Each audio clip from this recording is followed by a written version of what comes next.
இன்னைக்கு நாம முக்கியமான 3 விஷயங்கள பத்தி பார்க்க போறோம். என்ன முக்கியம் தானே கேட்குறீங்க? ஒரு முக்காலி இருக்குன்னு வச்சுக்கோங்க. முக்காலிய எல்லாரும் பார்த்துருப்பீங்க. அந்த முக்காலி எப்படி இருக்கும்னா, 3 கால்களை உடையதாக இருக்கும். நடுவுல ஒரு வட்ட பலகை இருக்கும். அந்த பலகை மேல உட்கார்ந்திருக்கிறது தான் முக்காலி. அந்த முக்காலியில ஒரு கால் சிறியதாக இருந்தாலோ, உடைந்திருந்தாலோ, நம்ம அதுல உட்கார முடியுமா? அப்படின்னு கேட்டா உட்கார முடியாது. எப்பவுமே ஒரு அச்சத்தோடு உட்கார வேண்டிய ஒரு நிலைமை தான் ஏற்படும். அந்த மாதிரி முக்காலி மாதிரி வாழ்க்கையில 3 விஷயங்கள் வேணும் அப்படின்னு சொல்லிட்டு இந்த சேட்டன் பகத் அப்படிங்கிறவர் சொல்றார். 11 விதிகள் ஃபார் லைஃப், வாழ்க்கைக்கான 11 விதிகள் என்னென்ன அப்படின்னு அவர் குறிப்பிடுறார். அந்த விதிகள்ல தான் அவர் குறிப்பிடும்போது முக்கியமான விதி, உங்களின் தகுதியை ஒதுக்கி விடாதீர்கள் அப்படின்னு சொல்றார். நம்ம வேண்டாம் பரவாயில்ல அப்படின்னு ஒதுக்கிடாதீங்க அப்படின்னு சொல்றாரு. தோற்றம் மிக மிக முக்கியம் அப்படிங்கிறார். நிறைய பழமொழிகள்லாம் நம்ம வச்சிருக்கோம். சுவர் இல்லாமல் சித்திரங்கள் வரைய முடியாது. எதுவா இருந்தாலும் சட்டி இருந்தாதான் அது உள்ளார சமைச்சு போட முடியும். அந்த சட்டி மாதிரி இருப்பது தான் உடல். இந்த உடல் இருந்தாதான் எல்லாத்தையுமே பண்ண முடியும். நல்லதோ கெட்டதோ எதுவாக இருந்தாலும் அது செய்வதற்கான ஒரு கருவியாக இருப்பது இந்த உடல் தான். இந்த கருவியை நாம் சரியாக வைத்துக்கொள்ள வேண்டும். ஒரு கத்தி வச்சிருக்கோம்னு வச்சுக்கோங்க, காய்கறி நறுக்கிறதுக்கு. ஒழுங்கா சாணம் தீட்டி அதை கரெக்டா வச்சிருந்தோம் அப்படின்னா தான் சரியா நறுக்க முடியும். மழுங்கி போனா ஒண்ணுமே பண்ண முடியாது. துரு பிடிச்சா ஒண்ணுமே பண்ண முடியாது. உடைஞ்சு போனா ஒண்ணுமே பண்ண முடியாது. அந்த மாதிரி இந்த உலகத்திலே நாம் சிறப்பாக வாழ்வதற்கு ஒரு கருவியாக இருப்பது இந்த உடல். இந்த உடல் தகுதி என்பது மிக மிக முக்கியமான ஒன்று. இப்ப திரைப்படங்கள்ல எல்லாம் நம்ம ஹீரோக்களை பார்க்குறோம், ஹீரோயின்களை பார்க்குறோம். அவங்கெல்லாம் என்ன பண்றாங்கன்னா, தங்களுடைய உடலை வைத்துதான் வியாபாரமே செய்து கொண்டிருக்கிறார்கள்.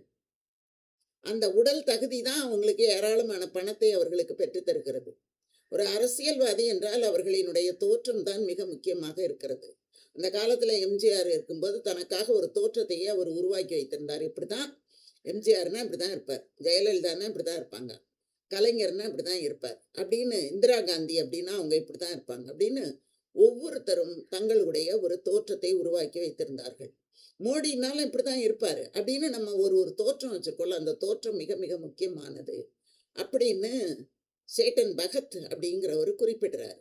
முதல்ல நான் சொல்லும்போது அந்த சொமோட்டோ பையன் சொல்றான், நான் ரொம்ப குண்டா இருக்கேன், எனக்கு உணவு சரியான உணவு கிடைக்கல, நான் சமோசாவும் காப்பி டீயும் தான் குடிக்கிறேன், அது போதுமான அளவு சத்து இல்லை, ஆனால் உடலை பெருக்க வைக்கிறது, அந்த மாதிரி அவன் சொல்றான்.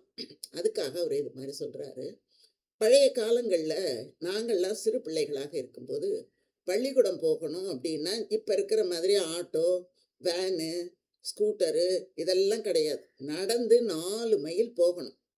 4 மைல் காலையிலயும் நடக்கணும், சாயங்காலமும் நடக்கணும். லேட்டா போனா அங்க இருக்கிற கிரவுண்டை சுத்தணும். தலையில ஒரு பைய வச்சுக்கிட்டு சுத்தி வரணும்.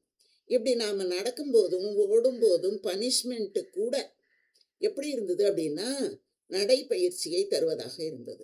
என்ன சொல்றாங்க இப்ப அப்படின்னா, நடைப்பயிற்சி என்பது உடலை ஒருங்கிணைக்க கூடியதாக இருக்கிறது. உச்சந்தலையிலிருந்து உள்ளங்கால் வரைக்கும் நடந்து கொண்டே இருந்தால் ஒரு உறுப்புகளுக்குள்ளே ஒரு ஒருங்கிணைப்பு இருக்கும் அப்படின்னு இப்ப சொல்றாங்க. அது எங்களுக்கு இயல்பாகவே அமைந்திருந்தது. ஓடுறது, பள்ளிக்கூடத்துக்கு அவ்வளோ தூரம் போறது. அதே மாதிரி வீட்டுக்கு வந்த உடனே அப்பெல்லாம் என்ன பண்ணணும் அப்படின்னா, வந்த உடனே பெரிய வீடு இருக்கும். தெருவாசப்படி பெருக்கணும், கொல்லை வாசப்படி பெருக்கணும், குனிஞ்சு நிமிந்து எல்லா வேலையும் செய்ய வேண்டியது இருக்கும். சமைக்கணும் அப்படின்னு சொன்னாலோ, மாவரைக்கணும், 2 கையாலையும் வேலை இருக்கும். அப்ப 2 கைகளும் ஒருங்கிணைகிறது அந்த வேலை செய்யும்போது. மாவரைக்கிறது, அம்மியில அரைக்கிறது, உரல்ல இடிக்கிறது, இந்த மாதிரி எப்போதுமே எல்லோருக்குமே வேலைகள் இருந்து கொண்டே இருக்கும். பொழுதன்னைக்கும் வேலை இருக்கும். அப்பெல்லாம் எங்களுக்கு உடற்பயிற்சி என்பது இயல்பாகவே அமைந்து விட்டது. இப்ப அப்படியா அப்படின்னா கிடையாது. ரிமோட் வந்துட்டு. நாங்க டிவி வச்சிருக்கும்போது எழுந்திருச்சு போய் தான் ஒரு ஒரு சேனல் மாத்தணும். அத மாத்துறதுக்குங்கிறது சில சமயங்கள்ல முடியாது. ஓடுறதே ஓடட்டும் போ அப்படின்னு இருப்போம். இப்போ ஒரு வினாடி கூட அத நம்ம பார்க்கறதில்ல. ஒரு விளம்பரம் வருதா மாத்து. ஒரு பிடிக்காதவங்க வர்றாங்களா மாத்து. ஒரு ஒரு சேனலா ஒரு ஒரு நிமிஷம் போட்டுக்கிட்டே வருவோம். திருப்பி கீழே இருந்து மேலே போவோம். மேலே இருந்து கீழே வருவோம். இப்படி தானே எல்லாருமே பண்ணிட்டு இருக்காங்க. இது ஒரே இடத்துல உட்காந்துக்கிட்டு. ஒரே இடத்துல உட்காந்துக்கிட்டு டிவி பார்க்குறாங்க, ஃபோன் பார்க்குறாங்க, லேப்டாப் பார்க்குறாங்க, சாப்பிட்றாங்க, அங்கேயே தூங்குறாங்க, கை கழுவுறதுங்கிறது அந்த பேப்பரில் தொடச்சி போட்டுடுறாங்க. சமையலுக்கும், சாப்பாட்டுக்கும் எல்லாம் ரெடிமேட் வந்துருச்சு. அம்மியில அரைக்கிறதுங்கிறது அம்மிய தூக்கி ஓரங்கட்டியாச்சு. கிரைண்டர் அது கொடக்கல்ல தூக்கி ஓரங்கட்டியாச்சு. கிரைண்டர் வந்திருக்கு. சில வீடுகள்ல கிரைண்டர்ல கூட இப்ப அரைக்கிறதில்ல. கடையில மாவு வாங்கிட்டு வந்து ஊத்துறாங்க. இன்னும் சில பேர் கடையில கூட மாவு வாங்கிட்டு வந்து ஊத்துறதில்ல. எந்நேரம் ஆனாலும் கடையிலேருந்து இட்லிய வாங்கி சாப்பிட்டுடுறாங்க. அப்போ உடல் உழைப்பு என்பது இல்லவே இல்ல. ஆனா, அறிவுக்கான வேலை இருக்கு. எந்த நேரமும் எதையாவது ஒன்று லேப்டாப்லயோ, டிவிலயோ, இல்ல இன்ஸ்டா, Facebook, YouTube இன்னும் என்னென்ன இருக்கு எல்லாத்துக்குள்ளேயும் மனிதர்கள் புகுந்து கொண்டு அது உள்ளாரையே உட்கார்ந்துருக்காங்க. அப்ப அவர்களுக்கு உடற்பயிற்சி என்பது முக்கியம். முக்காலியிலே 1 உடற்பயிற்சி, 2வது உணவு, 3வது தூக்கம். இப்ப தூக்கம் அப்படிங்கிறதும் கிடையாது. தூக்கங்கிறது ரொம்ப ரொம்ப முக்கியமான ஒன்று. இவர் குறிப்பிடுறார். எவ்வளவு நேரம் நமக்கு தேவையான அளவு நம்ம தூங்கும்போது, நம்முடைய உடலும் மனமும் நல்ல உத்வேகத்தோடு, உற்சாகத்தோடு, தெளிவோடு, ஆரோக்கியத்தோடு இருக்கும் அப்படின்னு அவர் குறிப்பிடுறார். அப்போ நாம என்ன பண்ணணும் அப்படின்னா, ராத்திரி 12 மணி, 1 மணி வரைக்கும் டிவி பார்க்குறோம், இல்ல Facebook பார்க்குறோம், இல்ல இன்ஸ்டா, ட்விட்டர் என்னென்ன உண்டோ எல்லாமே நம்ம பார்த்து கொண்டு இருக்கிறோம். இதனால என்ன ஆகுது அப்படின்னா, சரியான நேரத்தில் தூங்குவதும் இல்லை, சரியான நேரத்தில் எழுவதும் இல்லை. இந்த மாதிரி நாம தூக்கத்தை நாம தள்ளி போடக்கூடாது. தினமும் தூங்கும்போது இத்தனை மணிக்கு தூக்கத்துக்கு போகணும், படுக்கைக்கு போகணும், இத்தனை மணிக்கு எழுந்திருக்கணுங்கிறத வழக்கப்படுத்தி கொள்ள வேண்டும். தூக்கம் வருதோ வரலையோ போய் படுத்துக்கணும். படுத்துக்கிட்டு நாம அந்த நேரத்துல சிந்திக்கலாம். அதுல தவறில்லை. ஏன்னா சிந்திக்கிறதுக்கு தான் நமக்கு நேரமே கிடையாது. எந்த நேரமும் ஏதோ ஒன்று நம்மை ஆக்கிரமித்து கொண்டே இருக்கும்போது, நமக்கு சுய சிந்தனை என்ற ஒன்றே இல்லாமல் போய்விடுகிறது.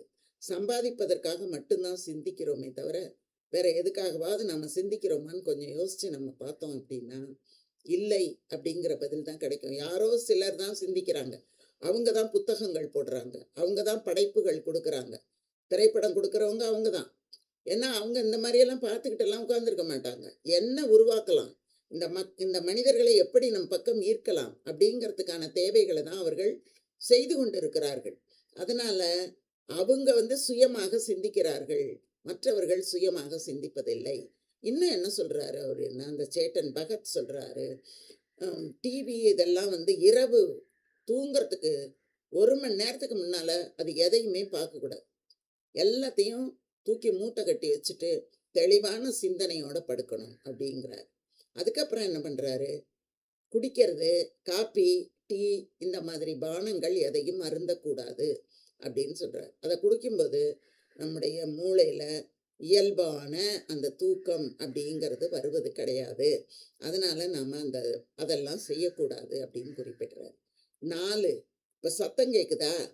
சில வீடுகள்ல அமைதியான இடம் இருக்காது தூங்குறதுக்கு. எப்ப பார்த்தாலும் ஏதாவது ஒரு சத்தம் இருக்கும். காதுல பஞ்ச வச்சு அடைச்சுக்கங்க. வெளிச்சம் இருக்கும். கண்ணுல ஒரு கருப்பு துணியை கட்டிக்கங்க. அப்படி கட்டிக்கிட்டாவது நீங்க தூங்குங்க. சரியான நேரத்துல தூங்குங்க அப்படின்னு சொல்றாரு. தூக்கத்துக்கு இடையூறு ஏற்படாதவாறு தூங்குங்க. அதுக்கப்புறம் கவலைப்படவோ, நாளையை பற்றி யோசிக்கவோ கூடாது. நாளைக்கு ஒரு கடன்காரன் வரான். கடன்காரன் இல்ல, கடன் கொடுத்தவன் வருகிறான். நாம தான் கடன்காரன். கடன் கொடுத்தவன் வரான். அந்த மாதிரி வரும்பொழுது அவனுக்கு என்ன பதில் சொல்றது அப்படின்னு எல்லாம் யோசிக்காதீங்க. அதை நாளைக்கு காலம்பரை பார்த்துக்கலாம். இன்னைக்கு நாம படுத்துக்கலாம் அப்படின்னு நினைச்சுக்கிட்டு படுத்துடணும். நாளைக்கு என்ன சமையல் பண்றது, நாளைக்கு பிள்ளைங்களுக்கு என்ன, எல்லாத்தையுமே முன்கூட்டியே நாம தீர்மானித்து ஒரு இடத்துல தூக்கி வச்சுட்டு அமைதியா படுத்து நாம தூங்கணும். சரியான நேரத்துல எப்படி தூங்க போறோமோ அதே மாதிரி சரியான நேரத்தில் எழுதல் வேண்டும். ஒரு சிலருக்கு தூக்கம் கொஞ்சோண்டு இருந்தா போதும். ஒரு சிலருக்கு தூக்கம் ரொம்ப அதிகப்படியாக தேவையாக இருக்கும். வயதை பொறுத்து, வேலையை பொறுத்து அந்த மாதிரி தேவைப்படுபவர்கள் அவர்களினுடைய தன்மைக்கு ஏற்ப அவர்கள் நிச்சயமாக தூங்கி எழுதல் வேண்டும். இது ஒரு கால். 2வது கால் உணவு. உணவு என்ன சொல்றாரு, இந்த உணவு அப்படிங்கிறது இந்த உடலுக்கான எரிபொருள். இந்த உலகத்துல நாம் வாழணும்னா இந்த உடல் என்ற ஒன்று இருக்கணும். இதுதான் கருவி. இந்த கருவி ஒழுங்கானதாக இருந்தால்தான் நாம இதை வைத்துக்கொண்டு எல்லாவற்றையும் செய்ய முடியும். இந்த கருவி மழுங்கி போனாலோ, கூர்ம உடைந்து போனாலோ, இது துருப்பிடித்து போனாலோ, இது என்ன ஆனாலும் இந்த உடலை வைத்துக்கொண்டு எதையும் செய்ய முடியாது. அதனால இந்த உடல் என்பதை ஒரு கருவியாக நாம் நினைத்து கொள்ள வேண்டும். அதுக்காக தான் படைக்கப்பட்டிருக்கிறது இந்த உடல். இப்போ ஒரு கார் இருக்கு. காருக்கு பெட்ரோல் எங்க போடுவோம் நம்ப? எங்க கலப்படம் இல்லாத பெட்ரோல் இருக்கோ அங்க தான் போய் போடுவோம். அப்பதான் அது முழுக்க முழுக்க எத்தனை கிலோமீட்டர் குடுக்கணுமோ அத்தனை கிலோமீட்டர் நமக்கு குடுக்கும். இல்லைன்னா அது குடுக்காது. ஒரு வண்டி எத்தனை கிலோமீட்டர் குடுக்குதுங்க அப்படின்னா, அந்த வண்டியின் தன்மையை பொறுத்து, போடக்கூடிய பெட்ரோலை பொறுத்து. அந்த மாதிரி நாம ஒவ்வொரு நாளும் உண்ணக்கூடிய உணவு இருக்குல்ல, அந்த உணவு தான் நமக்கு இந்த உடலுக்கு எரிபொருளாக, எரிசக்தியாக இருக்கிறது. அது எப்படிப்பட்ட எரிபொருளாக இருக்க வேண்டும் அப்படிங்கிறத நம்ம தீர்மானிக்கணும். கலப்படமான உணவுப் பொருளாக இருந்தா, அது சீக்கிரம் இந்த உடம்ப கெடுத்துடும். கார கலப்படம் எப்படி கெடுக்குதோ, சில கலப்படங்கள் என்ன பண்ணும், கார நகர்த்தவே முடியாத அளவுக்கு கொண்டு வந்து ஆக்கிடும். துரு பிடிச்சிடும், வெடிச்சிடும், எல்லாமே நடக்கும். பெட்ரோல் வரக்கூடிய அந்த டியூபை அடைச்சிடும். திடீர்னு ஸ்ட்ரக் ஆகி ஒரு கூட்டத்துல டக்குன்னு கார் நின்று போயிடும். இந்த மாதிரி எல்லாம் இந்த உடம்பும் அதே மாதிரி தான். இந்த ஹார்ட் அட்டாக் எல்லாம் என்ன டக்குன்னு போற வகையில நின்று போறது தான். நம்ம அதற்கான உணவு இப்ப பாத்தீங்கன்னா கலர் கலரா உணவு, சுவை சுவையா உணவு, சுவையூட்டிகள் போட்ட உணவு, அப்படி ஏராளமான உணவுகள் இருக்கு. இதையெல்லாம் நாம உண்ணாம, இதெல்லாம் அவர் சொல்றாரு. அது நிஜமாகவும் இருக்கிறது. அதனாலதான் அதை நான் இன்று உங்களுக்கு சொல்றேன். நிறைய காய்கறி சாப்பிடணும். ஏன்னா சோறு, இந்த உணவுப் பொருள்கள்ல மாவு பொருள் உடலை பெருக்க வைக்கும். மாவு பொருளை குறைவாக, ஏன்னா உழைப்பு இல்லைல்ல, உழைப்பு இருந்தாதான் உடல் நல்ல பெருத்து இருந்தாலும் நமக்கு வேலை செய்ய முடியும். ஆனா உழைப்பு குறைந்து விட்ட இந்த காலத்துல, எல்லாமே ரிமோட்ல நடக்கக்கூடிய இந்த காலத்துல, நாம நிறைய காய்கறி சாப்பிடணும். நிறைய புரோட்டீன் பயிர் வகைகள், நிறைய வேர்க்கடலை, பொட்டுக்கடலை, கொண்டக்கடலை, பட்டாணி, உப்பு கடலைன்னு நம்ம சொல்றோம்ல, இதையெல்லாம் சாப்பிடணும். சில பேர் என்ன நினைச்சுக்கிறாங்க, பாதாம் சாப்பிட்டாதான் நல்லது, பிஸ்தா சாப்பிட்டாதான். பருப்புன்னா எல்லாமே ஒரே புரோட்டீன் தான். நாம் என்ன நினச்சிக்கிறோம், நம்முடைய பெருமைக்காகவும் நம்முடைய சிறப்புக்காகவும் வெளிநாடுகளில் இருந்து இறக்குமதி வர்றதை சாப்பிட்டாதான் சத்துன்னு நினைக்கிறோம். சத்து என்பது பணத்தில் இல்லை, சத்து என்பது வெளிநாடுகளிலிருந்து வருவதனால் வருவதில்லை. உள்நாட்டிலேயே ஏகப்பட்ட சத்தான பொருள்கள் கிடைக்கின்றன. அதையெல்லாம் வாங்கி சாப்பிடணும். பழங்கள்லாம் சாப்பிடணும். அளவான உணவு போதுங்கிற நிலையிலேயே, அதாவது இன்னும் கொஞ்சம் சாப்பிடலாம், இன்னும் ஒரு 2 பொடி சாப்பிடலாம் அப்படின்னு நினைக்கிறதுக்கு முன்னாலேயே அந்த இடத்த விட்டு எழுந்திருக்கிறது ரொம்ப ரொம்ப நல்லது. அதுக்கப்புறமா 3வது கால் உடற்பயிற்சி. இந்த 3ம் சமமா இருக்கணுங்க. அப்பதான் முக்காலி இருக்கும், அப்பதான் அந்த உடம்பு இருக்கும், அப்பதான் அந்த உடம்பை வச்சுக்கிட்டு எல்லாத்தையும் நம்மளால செய்ய முடியும். 3வது ரொம்ப ரொம்ப முக்கியமானது உடற்பயிற்சி, நடைப்பயிற்சி, மூச்சு பயிற்சி, யோகா பயிற்சி. இதெல்லாம் எனக்கு தெரியாதுங்க அப்படின்னா ஒன்றும் தெரிய வேணாம். 4 தடவை நடந்தா போதும், 2 தடவை குதிச்சா போதும். இப்போ யூடியூப்பை திறந்தா உட்காந்துக்கிட்டே என்னென்ன எக்ஸசைஸ் பண்ணணும் சொல்லி கொடுக்குறாங்க. டான்ஸ் ஆடிக்கிட்டே என்னென்ன பண்ணணும் சொல்லி கொடுக்குறாங்க. நடக்க முடியாதவங்க, வீட்டுக்குள்ளே இருக்கிறவங்க என்னென்ன பண்ணணும் சொல்லி கொடுக்குறாங்க. எங்கேயும் போய் காசு கொடுத்து கற்றுக்கணுங்கிற அவசியமே கிடையாது. யூடியூப்குள்ளே போங்க, இன்ஸ்டாக்குள்ளே போங்க, ஃபேஸ்புக்குள்ளே போங்க. பார்த்துக்கிட்டே நீங்கள் எல்லா விதமான உடற்பயிற்சிகளையும் யோகாவையும் கற்றுக்கொள்ளலாம். மூச்சு பயிற்சியும் நீங்கள் கற்றுக்கொள்ளலாம். இந்த மாதிரி 3க்கும் நாம முக்கியத்துவம் கொடுக்கும்போது நம்முடைய உடல் வலிமை மிக்கதாகவும், சக்தி மிக்கதாகவும், சிந்தனை உடையதாகவும், ஆற்றல் உடையதாகவும் மாறும். இதுதான் நம்முடைய வாழ்க்கையின் முதல் படி என்பதை நாம் உணர்ந்து கொள்ளுதல் வேண்டும். சரிங்களா? நன்றி, வணக்கம். வாழ்க வளமுடன். தொடர்ந்து பாருங்க, பின்னூட்டம் கொடுங்க.